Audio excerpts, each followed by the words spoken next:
అలా ఉంటది. అంటే ఇప్పుడు యాక్చువల్‌గా అంతే. ఇప్పుడు మనకు బేబీ పెరుగుతున్నప్పుడు మదర్ బ్లడ్ నుంచి అంత పోతుంటది కదా. మదర్‌కున్న ఆలోచనల నుంచి అది జరుగుతుంటది కదా. సో పాజిటివ్ థింకింగ్, ఇంటలెక్చువల్ ఐడియాస్‌తో థింకింగ్ ఉంటే ఆటోమేటిక్‌గా బేబీలో కూడా పాస్ అవుతుంటాయి. వాళ్ళు చేసిన అంటే రీసెర్చ్ ప్రకారం ఉట్టిగా రాసింది కాదు. చాలా మంది గర్భిణీ స్త్రీలతోటి, పేరెంట్స్ తోటి ఇవన్నీ చేసిన తర్వాత వాళ్ళు చెప్పింది ఏంటంటే during that critical period they do that, after birth also same.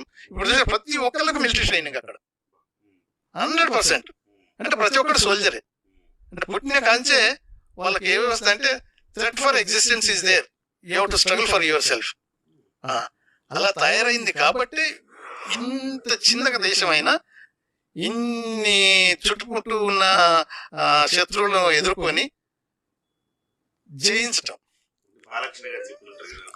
మా బ్లడ్ వేరు, మా బ్రీడ్ వేరని. అట్లా మనం ఇజ్రాయెల్ గురించి మనం అట్లా చెప్పుకోలేము. వాళ్ళ